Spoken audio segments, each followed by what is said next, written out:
राधे राधे प्रिय दर्शक। आज शाम को जब राघव ऑफिस से लौटा तो उसकी पत्नी किचन में कुछ काम कर रही थी। वह बैग रखा और सीधे अपने पिताजी के कमरे की तरफ गया। कमरे में देखा तो राघव के पिता कौशल जी कमरे में नहीं थे। राघव बाहर आकर किचन में पूछता है, शीतल, बाबूजी कमरे में नहीं है, इतनी रात को कहाँ गए? शीतल नजरें चुराते हुए कहती है, अरे वो क्या, बताओ बाबूजी कहाँ हैं? आज तक तो बाबूजी कभी इस शहर में अकेले इतनी रात को बाहर नहीं निकले। शीतल ने अभी तक कोई जवाब नहीं दिया था। राघव सवाल पर सवाल किए जा रहा था। तो दोस्तों, इस कहानी को जानने के लिए कौशल जी के शुरुआती दिनों पर चलते हैं। आखिर बाबूजी का क्या किया शीतल ने, और राघव बार बार क्यों सवाल कर रहा, शीतल कुछ जवाब क्यों नहीं दे रही। कुछ समय पहले की बात है, जब कौशल जी एक छोटे से गांव में रहा करते थे। कौशल जी का कोई अपना खेती किसानी तो ज्यादा नहीं था, इसीलिए वह अपने ही गांव में चौराहे पर एक दुकान रखे थे। दुकान में किराने से लेकर गृहस्थी की छोटी मोटी चीजें और उनका पान का भी एक छोटा सा उसी में काम था। कौशल जी का काम अच्छे से चल रहा था, क्योंकि चौराहे पर उनकी ही एक अकेली ऐसी दुकान थी जिसमें गृहस्थी के सारे सामान मिल जाया करते थे। और फिर उनके यहाँ शाम को पान खाने वाले कुछ मित्र बंधुओं की भी भीड़ लग ही जाया करती थी। डबल काम करने की वजह से उनकी आमदनी इतनी हो जाती थी कि उनका घर का खर्च अच्छे से निकल रहा था। कौशल जी को भगवान ने एक ही इकलौता बेटा दिया। उस बेटे को कौशल जी गांव से दूर शहर में पढ़ा लिखा कर कुल अफसर बना दिए थे। कौशल जी का बेटा राघव उस छोटी सी दुकान में बैठना अपनी बेइज्जती समझता था, क्योंकि वह इतना पढ़ लिख लिया था कि उसे गांव के एक छोटे सी दुकान में बैठना पसंद नहीं था। वह वहां से निकलकर दिल्ली शहर में अपने लिए नौकरी ढूंढने चला जाता है। उसकी डिग्री को देखकर एक अच्छी सी कंपनी में उसे नौकरी भी मिल जाती है। वह वहां पर सेट तो हो जाता है, लेकिन उसके माता पिता को उसकी शादी की चिंता सताए रहती है। बहुत ही जल्द कौशल जी और उनकी पत्नी एक अच्छी सी लड़की को देखकर शादी करवा देते हैं। लड़की गांव से दूर शहर की ही थी, ज्यादा पढ़ी लिखी नहीं थी, लेकिन घर गृहस्थी के काम अच्छे से कर लिया करती थी। कौशल जी अपने बेटे की शादी से तो मुक्ति प्राप्त कर चुके थे। अब रह गया था उनका और उनके पत्नी का जीवन। शादी होते ही राघव अपनी पत्नी शीतल को लेकर दिल्ली चला जाता है। घर में अकेले बूढ़े माता पिता रह जाते हैं। समय के साथ साथ कौशल जी की पत्नी की भी तबीयत खराब रहने लगती है। बूढ़ी और कमजोर होने की वजह से वह बीमारी के दिनों को ज्यादा नहीं झेल पाती, और एक दिन ऐसा समय आता है कि वह दुनिया को छोड़कर चली जाती हैं। वैसे तो कौशल जी जब माँ बीमार थी तभी कई बार फोन किए थे, बेटा माँ को मिलने आ जाओ, तुम्हें याद कर करके उसकी हालत और खराब होती जा रही है। उसका एक ही मानना है कि जीते जी एक बार वह तुमसे मिल ले। लेकिन राघव अपनी माँ से मिलने नहीं पहुंच पाया। जब भी कौशल जी बुलाते तो राघव यही कहता, पिताजी अभी कंपनी से छुट्टी नहीं मिली है, या कि फिर कहता कि मेरी पत्नी की तबीयत खराब हो गई है। यहाँ जब भी कभी राघव जाने के लिए तैयार होता तो शीतल खुद की बीमारी का बहाना बना लेती, या कि कभी कंपनी से छुट्टी नहीं मिलती। इसी उलझन में पड़ा हुआ राघव जीते जी अपनी माँ से मिलने नहीं पहुंच पाया। माँ के मरने के बाद तीसरे दिन वह गांव में पहुंचा। गांव के लोगों ने राघव को खूब भला बुरा सुनाया। अरे तू इकलौता बेटा है, तेरी माँ तुझे एक नजर देखने को तरसते तरसते ये दुनिया छोड़कर चली गई, और तू है कि अपनी माँ से मिलने नहीं आया और अंतिम विदाई में भी नहीं पहुंच पाया। कैसी औलाद है। यह सब बातें राघव के दिल को कांटे की तरह चुभ रही थी। ऐसा नहीं था कि वह अपने माता पिता से प्यार नहीं करता था, बस मजबूरियों के बंधन में बंधा रहा। कुछ दिन बीते थे कि शीतल ने कहा, राघव हमें अब अपने शहर वापस चलना चाहिए। वहाँ पर तुम्हारी नौकरी भी है और हमारा घर भी अकेला बंद पड़ा है। राघव ने कहा, ठीक तो कह रही हो, लेकिन देखो, इतने सारे लोग और तेरवी के लिए माँ के यहाँ तो रुकना ही पड़ेगा। लेकिन शीतल ने जिद करना शुरू कर दिया। राघव, जो इंसान एक बार दुनिया छोड़कर चला गया, वह वापस तो नहीं आ सकता। क्या तुम माँ की तेरहवीं तक नहीं रुकोगे, तो तुम्हारे बिना माँ की तेरहवीं नहीं होगी।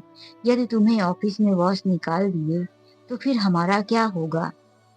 जब गांव वालों ने देखा कि राघव अपनी पत्नी को लेकर वापस दिल्ली जाने की तैयारी बना रहा है, तो सब लोग उसे थू थू करने लगे।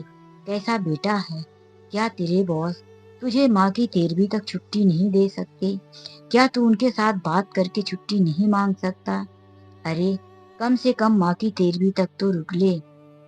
यह सब सुनकर राघव का दिल भी नहीं किया कि वह दिल्ली चला जाए। शीतल ने बहुत कोशिश किया, लेकिन 13 दिनों तक राघव वहीं रुक ही जाता है। फिर राघव अब 13वीं के बाद जब दिल्ली वापस जाने को तैयार होता है, तो फिर से समाज के लोग और सरपंच राघव को घेर कर बैठ जाते हैं और कहते हैं, माँ के अंतिम दर्शन तक के लिए तू नहीं पहुंच पाया। अब तेरे पिताजी का इस दुनिया में कोई नहीं तेरे सिवा। अब तू बता, यदि तू पिताजी को छोड़कर चला गया, तो हम सबको पता है कि तू वापिस उसी तरह वापस नहीं आने वाला। तो तेरे पिताजी की देख रेख कौन करेगा।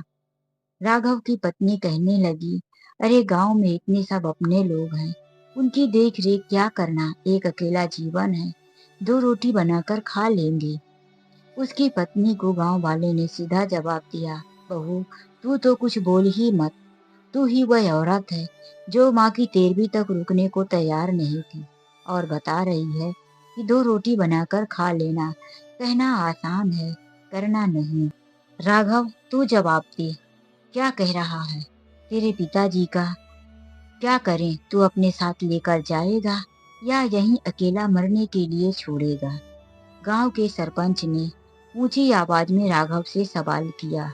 तो फिर से राघव की पत्नी शीतल बोल पड़ी, अरे आप लोग कैसी बातें कर रहे हैं। दिल्ली शहर में हमारा एक छोटा सा 2 कमरे का मकान है। हम वहाँ ले जाकर बाबूजी को कैसे रखेंगे। पहले हम उनके लिए व्यवस्था करेंगे, तब तो इतने बड़े शहर में उन्हें ले जाएंगे। सरपंच जी कहने लगे, बहू, अपने माता पिता को रखने के लिए बहुत बड़ी व्यवस्था करने की जरूरत नहीं है। वह अकेला इंसान एक जगह कोने में कहीं भी पड़े रहेंगे। बड़ा दिल होना चाहिए अपने माता पिता की सेवा करने के लिए। यदि तुम लोग नहीं ले जाना चाहते, तो एक बात सोच लो, गांव की घर जमीन तुम लोगों को यहाँ का कुछ नहीं मिलेगा। हम सब मिलकर देखभाल तो कर लेंगे, लेकिन कभी तुम लोगों को गांव में पैर नहीं रखने देंगे। गांव के दबाव में आकर राघव ने कह दिया, ऐसी कोई बात नहीं काका, हम बाबूजी को अपने साथ ही ले जाएंगे। राघव अपने पिताजी को अपने साथ लेकर दिल्ली शहर आ जाता है। शीतल को जरा सा भी पसंद नहीं था कि ससुर उसके घर में आकर रुके। ससुर के आने से शीतल का काम बढ़ गया था और शीतल को गुस्सा भी बहुत आ रहा था, क्योंकि अब शीतल के घर पर सहेलियां नहीं आ रही थी। वह अपने घर में पार्टी करती या कि राघव के ऑफिस जाने के बाद घर में ताला बंद करके आराम से घूमती फिरती, जब मन होता सोती, टिफिन सुबह बनाकर दे देती थी। पूरे दिन आजादी के साथ जिंदगी गुजार रही थी। ससुर के आ जाने के बाद कभी ससुर को गर्म पानी, तो कभी दवाइयाँ, तो कभी उन्हें हॉस्पिटल ले जाना। पूरा दिन घर में रहकर शीतल का मन बिल्कुल खराब हो गया था। ससुर के ऊपर बहुत गुस्सा आ रही थी। 1 महीना पूरा हुआ कि शीतल राघव को चिल्लाकर कहने लगी, ये देखो लिस्ट, तुम्हारे पिताजी के आने से इस महीने पूरे 4,000 रुपए ज्यादा खर्च हुए हैं। उनकी तो 1,000-1,500 की महीने भर की दवाइयाँ ही आ गई। फिर एक कमरे में वह पूरा दिन लाइट जलाकर, पंखा चलाकर सोते हैं, जिसकी वजह से लाइट का बिल भी ज्यादा आया है। उनको देने के लिए आधा लीटर दूध भी लेना पड़ता है। वह पहले क्या हमारा आधा लीटर में ही काम होता था। जब से तुम्हारे पिताजी आ गए तो दूध ज्यादा लगने लगा है। अब हम 1 लीटर दूध भी लेते हैं तो कब तक इतना खर्च चला जाएंगे। तुम ऐसा करो, अपने पिताजी को अब गांव में ही छोड़कर आ जाओ। राघव कहने लगा, कैसी बातें करती हो। गांव के सरपंच और पंचायत के लोगों से तुमने सुना था ना, उन लोगों ने कितना कड़ा फैसला लिया। हम अपने पिताजी को गांव में अकेला नहीं छोड़ेंगे। माँ के साथ तो हम कुछ कर नहीं पाए, उसका हमें सारी उम्र पछतावा रहेगा। शीतल लाख तरकीब लगाती रही, लेकिन राघव अपने पिता को घर से निकालने के लिए तैयार नहीं था। एक दिन शीतल ने कहा, राघव, तुम्हारे पिताजी से मैं परेशान हो गई हूँ। पूरा दिन घर में खांसते रहते हैं। खांसी की आवाज सुन सुन के मेरा तो पूरा सर भारी रहता है। तुम इन्हें ले जाकर वृद्धा आश्रम या कहीं मंदिर पर छोड़कर आओ। आज राघव को बहुत गुस्सा आई कि उनका खुद का अपना बेटा होने के बाद भी वह अनाथों की तरह वृद्धा आश्रम में रहेंगे, मंदिर में रहकर भीख मांगेंगे। राघव पत्नी को जोर से चिल्लाया, शीतल, तुम्हारा दिमाग खराब होता जा रहा है। तुम धीरे धीरे कैसे पागलों जैसी हरकत करती हो। यदि तुम्हारे माता पिता के साथ कोई ऐसा करे तो तुमको कैसा लगेगा। मेरे जीते जी मैं अपने पिताजी को कहीं नहीं छोड़ूंगा। मैं कमाता हूँ, तुम्हारा खर्च मैं ही चलाता हूँ और अपने पिताजी का भी। मुझे कोई तकलीफ नहीं है, फिर तुम क्यों इतना परेशान होती हो। शीतल ने अब कहना बंद कर दिया था। उसे समझ में आ गया कि राघव के सामने मेरी दाल नहीं गलने वाली। वह अपने पिता को किसी भी हालात में घर से नहीं निकालेगा। एक दिन पिताजी को खांसी, सर्दी बुखार भी हो गया था तो राघव ऑफिस जाते जाते बोला, इस टाइम पर मेरे ऑफिस में काम ज्यादा है। मैं किसी प्रोजेक्ट पर काम कर रहा हूँ। तुम ऐसा करो, पिताजी को किसी हॉस्पिटल में ले जाकर दिखा दो। वह अकेले इस दिल्ली शहर में कहाँ जाएंगे। शीतल गुस्से में तो थी, लेकिन राघव की बात भी मानना पड़ा। वह पिताजी को लेकर हॉस्पिटल में दिखाने पहुंच गई। वहां पर वह अपने नंबर आने का इंतजार कर रही थी। तभी उसने सुना कि बाहर आकर डॉक्टर एक व्यक्ति से कह रहे थे, सॉरी, मैं कुछ नहीं कर सकता।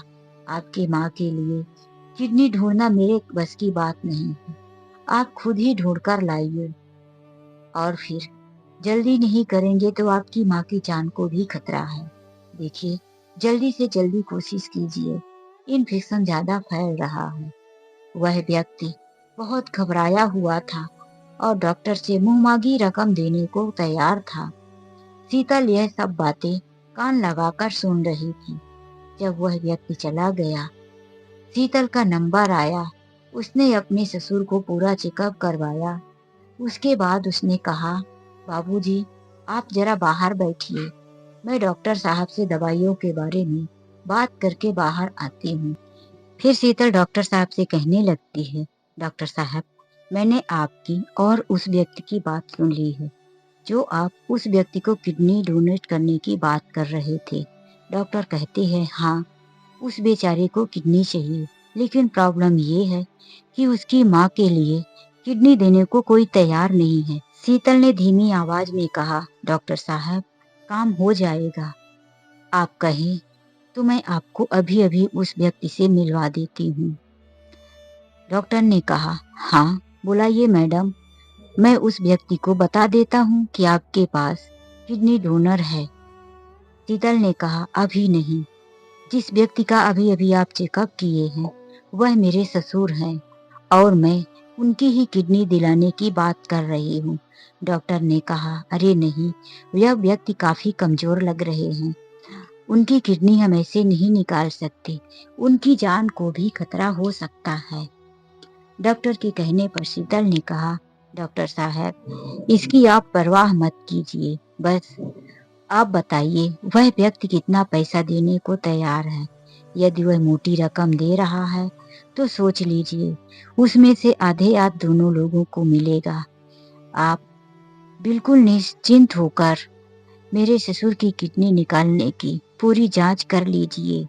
डॉक्टर को भी लालच आ गया क्योंकि वह अमीर व्यक्ति बोलकर गया था कि मैं मुंह मांगी रकम दे दूंगा। इसीलिए डॉक्टर ने कहा, मैडम हम कोशिश करेंगे, पूरी चेकअप करनी पड़ेगी, उसके बाद ही हम आपको कुछ बता सकते हैं। शीतल ने कहा, ठीक है, मैं अपने ससुर जी को वहीं छोड़कर जा रही हूँ, आप उन्हें संभाल लीजिए। शीतल ससुर को हॉस्पिटल में छोड़कर घर आ गई। डॉक्टर वहां पर उन्हें रख लेते हैं और सारी चेकअप करवाने के बहाने उन्हें वापस से कुछ इंजेक्शन लगा देते हैं, जिसके कारण वह नशे की हालत में हो जाते हैं। फिर डॉक्टर उन्हें अपने अंडर में ले लेते हैं। इधर शीतल घर आ जाती है। शाम को जब राघव घर आता है तो पूछने लगता है कि बाबूजी कहाँ हैं। तो शीतल कोई जवाब नहीं देती। कई बार पूछने पर कहती है, तुमने कहा था ना कि बाबूजी की तबीयत ठीक नहीं है, हॉस्पिटल ले जाकर दिखा देना। मैं बाबूजी को हॉस्पिटल लेकर गई थी। शाम को थोड़ा थोड़ा अंधेरा होने वाला था। मैं बाबूजी को हॉस्पिटल के गेट पर खड़ा करी और ऑटो ढूंढते हुए इधर उधर जा देखने लगी। फिर जब मैं ऑटो ढूंढ कर लाई तो बाबूजी गेट पर नहीं थे।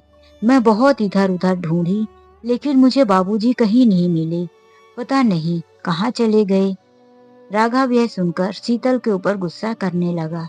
अरे तुम इतनी बड़ी लापरवाह कैसे हो सकती हो? बाबूजी ना जाने इस दिल्ली जैसे अनजान शहर में कहाँ गए होंगे। मुझे नहीं लगता कि वह अपने मन से कहीं जाएंगे। फिर तुम पुलिस स्टेशन क्यों नहीं गई? यहाँ घर में आकर क्या कर रही हो? तुमने मुझे फोन करके क्यों नहीं बताया? शीतल ने कहा, मैंने खूब ढूंढा पुलिस स्टेशन। तुमको तो पता है ना कि 24 घंटे से पहले किसी गुमशुदा की खबर नहीं लिखाई जाती, और तुम्हें फोन करके क्यों परेशान करती? तुम वैसे भी घर आने ही वाले थे ना, तो मैं सब कुछ तुम्हें शांति से बता देती। राघव बहुत परेशान हुआ। रात को ही वह इधर उधर अपने पिताजी को ढूंढने निकला, लेकिन आसपास के एरिया में उसके पिताजी कहीं नहीं मिले। रात भर करवटें बदलते हुए राघव रात गुजारा। सुबह उसने देखा कि शीतल जल्दी उठ गई थी और वह नहा धोकर तैयार हुई और फिर कहीं निकल गई। राघव आश्चर्य में था कि एक तो पिताजी मिल नहीं रहे हैं, दूसरे यह कहाँ सज धज कर भागी चली जा रही है। शीतल डायरेक्ट हॉस्पिटल पहुंची।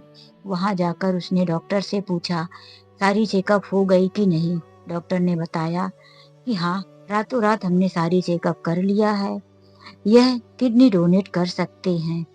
वैसे भले ही इन्हें सर्दी बुखार है, लेकिन अंदर से ये काफी स्ट्रांग है, क्योंकि बाबूजी गांव में शुद्ध हवा में रहने वाले व्यक्ति थे।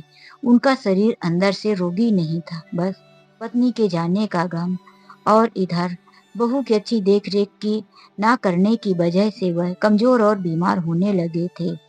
तो शीतल ने कहा, अब जल्दी से आगे का काम कर दीजिए। इससे पहले उस व्यक्ति को बुलवाइए जिसके लिए यह हमने किया है। डॉक्टर ने उस अमीर व्यक्ति को फोन करके बुलवा लिया। उसने कहा, हम आपको मैडम 40 लाख रुपए देंगे। शीतल यह सुनकर साफ मुकर गई। नहीं नहीं, अभी तो आप बात कर रहे थे कि हम मुंह मांगी रकम देंगे, फिर आप 40 लाख रुपए? बिल्कुल नहीं, 40 लाख रुपए में वह व्यक्ति कभी तैयार नहीं होंगे। उन्होंने तो कह दिया है कि हम अपने बच्चों की भलाई के लिए अपनी किडनी बेच रहे हैं, तो हम 1 करोड़ से कम नहीं लेंगे। यह बात सुनकर वह व्यक्ति तैयार हो गए, क्योंकि उन्हें किसी भी हाल में अपनी माँ की जिंदगी बचाना था। उधर एक शीतल थी कि यह सब जानकर और सुनकर भी उसका दिल जरा सा भी नहीं पसीजा कि वह एक व्यक्ति ऐसा है जो अपनी माँ की जान बचाने के लिए करोड़ों खर्च कर रहा है। और एक मैं हूँ कि पैसों की लालच में अपने ससुर की जान खतरे में डाल रही हूँ। लेकिन कहते हैं ना कि जब बुरा समय आने वाला होता है तब हमारी बुद्धि मर जाती है, हमारा साथ छोड़ देती है। शीतल के कहे अनुसार 1 करोड़ रुपए वह व्यक्ति शीतल को कैश में लाकर देने लगता है। इधर जब राघव को पता चला कि शीतल कहीं तैयार होकर गई है, तो वह पहले पुलिस स्टेशन गया और सारी बात बताया कि कल मेरी पत्नी हॉस्पिटल लेकर गई थी और वहीं से मेरे पिताजी गायब हो गए हैं। राघव के बताए अनुसार सारी रिपोर्ट लिखी गई। फिर उसने बताया कि आज सुबह सुबह ही मेरी पत्नी मुझसे कुछ बताए बिना तैयार होकर ना जाने कहाँ चली गई। पुलिस वालों को शक हुआ कि जब वही लेकर गई थी और फिर वही सुबह सुबह तैयार होकर कहीं गई, कुछ तो मामला गड़बड़ है। उन्होंने कहा, आपकी पत्नी का नंबर दीजिए, हम उनका लोकेशन टैग करेंगे। जब उन्होंने लोकेशन का पता किया तो पता चला कि शीतल उसी हॉस्पिटल की एरिया में है। तुरंत पुलिस वाले राघव को लेकर उसी हॉस्पिटल में पहुंच गए। वहां पर वह जब गए और वॉचमैन से पूछने लगे तो वॉचमैन ने कहा, हाँ, कल यह औरत और एक बूढ़ा व्यक्ति इसी गेट से अंदर तो गए थे, लेकिन फिर यह औरत अकेली निकली थी। इसके बाद हमें कुछ पता नहीं। शक तो वहीं से हो गया कि जब यह औरत अकेली निकली तो बाबूजी जरूर हॉस्पिटल के अंदर ही होंगे। जब अंदर गए तो एक नर्स को दिखाया, देखिए यह बूढ़े व्यक्ति और यह औरत क्या कल हॉस्पिटल में आए थे? तो वह नर्स कहने लगी, हाँ आए थे। यह औरत आई थी और इस बूढ़े व्यक्ति को इसी हॉस्पिटल में छोड़कर गई थी। उनकी कुछ जांच और रिपोर्ट चल रही थी, लेकिन हम लोगों को नहीं पता कि डॉक्टर साहब उनकी क्या रिपोर्ट कर रहे थे। और अभी अभी पता चला है, हमने देखा कि कुछ डॉक्टर और कुछ नर्स के साथ इस बूढ़े व्यक्ति को ऑपरेशन थिएटर में ले जाया गया है। यह सुनकर तो मानो राघव की जान ही निकलने वाली थी। मेरे पिताजी का ऑपरेशन आखिर क्यों? जल्दी से पुलिस वाले ऑपरेशन थिएटर का दरवाजा खटखटाने लगे। जोर जोर से आवाज की वजह से जब दरवाजा खुला तो पुलिस वाले जल्दी से अंदर गए और उन्होंने देखा कि वहां राघव के पिताजी ही थे। पीछे पीछे राघव भी था। वह अपने पिताजी को देखकर उसकी आंखों में आंसू आ गए, उसके हाथ पैर फूलने लगे, उसकी धड़कनें बढ़ गई। उसके पिताजी बेहोशी की हालत में थे। सफेद कपड़े उनके ऊपर उड़ाए गए थे। पुलिस वालों ने पूछा, किस चीज का ऑपरेशन हो रहा है इस व्यक्ति का? तो वहां पर एक डॉक्टर ने कहा, इनकी किडनी डोनेट की जा रही है। यह सुनकर वह जो मेन डॉक्टर था वह वहां से निकलने लगा। तभी दो पुलिस वालों ने उस डॉक्टर को पकड़ लिया। राघव ने देखा कि उसकी पत्नी एक बड़ा सा बैग लेकर डॉक्टर के ऑफिस से निकल रही थी। उसने जोर से चिल्लाया, शीतल। उसके चिल्लाने की आवाज सुनकर दो लेडीज पुलिस शीतल को भी पकड़ ली और फिर ऑपरेशन थिएटर से बाबूजी को बाहर निकाले उनके होश आने का इंतजार करने लगे। शीतल और उस डॉक्टर को और वह पैसे देने वाले व्यक्ति तीनों को पुलिस पकड़कर अपने साथ लेकर चली गई। वहां काफी पूछताछ के बाद सारी बात सामने आ गई। उस अमीर व्यक्ति ने अपनी सफाई में बताया कि मुझे कुछ नहीं पता था कि यह औरत चोरी से अपने ससुर की किडनी बेच रही है। इसने तो कहा कि वह व्यक्ति अपने परिवार की भलाई के लिए 1 करोड़ रुपए में किडनी देने के लिए तैयार है। और मुझे इन डॉक्टर ने भी कुछ नहीं बताया था। डॉक्टर ने कहा कि सब उस व्यक्ति की रजामंदी से हो रहा है। मुझे पता होता तो मैं ऐसा बिल्कुल नहीं करता। इसीलिए उस व्यक्ति को छोड़ दिया जाता है क्योंकि उसकी कोई गलती सामने नहीं आती। शीतल को 5 साल की सजा होती है। वहीं पर उस डॉक्टर का लाइसेंस निरस्त कर दिया जाता है। कुछ सालों की सजा और जुर्माना भी सुनाया जाता है। इधर राघव अपने पिताजी को घर लाता है और वह दूसरी जगह दूसरे डॉक्टर से उनकी दवाइयां चालू करवा देता है। लेकिन एक दिन 2 दिन हुआ कि बाबूजी पूछने लगे, बेटा बहू नहीं दिखाई दे रही, कहीं गई है क्या? राघव पहले सकचाता है, फिर सारी सच्चाई अपने पिताजी से बताने लगता है। पिताजी सुनकर रोने लगते हैं कि मेरी बहू मेरे साथ ऐसा कर सकती है, मैंने तो उसे बेटी की तरह माना था। राघव अपनी पत्नी से तलाक के लिए कोर्ट में एप्लीकेशन भी लगा देता है, लेकिन उसका अब दिल्ली शहर में रहने का मन नहीं कर रहा था। रह रहकर उसके पत्नी द्वारा किए हुए करतूत उसे याद आ रहे थे। उसने अपने पिताजी की देखरेख और अच्छे से दवाइयां करवाई तो उसके पिताजी अब काफी स्वस्थ हो गए थे। उसने कहा, पिताजी अब हम गांव जाएंगे, यहाँ मेरा मन नहीं लग रहा। उसने अपनी नौकरी छोड़ दी, अपना मकान दिल्ली शहर का बेच दिया, अपने पिताजी के साथ वापिस अपने गांव लौट गया। वहां पर उसने अपने पिताजी की दुकान को नए सिरे से चलाना शुरू किया। उसकी मेहनत और ईमानदारी की वजह से भगवान ने उसका साथ दिया और उसकी दुकान में उसकी नौकरी से भी ज्यादा आमदनी आने लगी थी। अब राघव अपनी उसी दुकान में बहुत खुश था।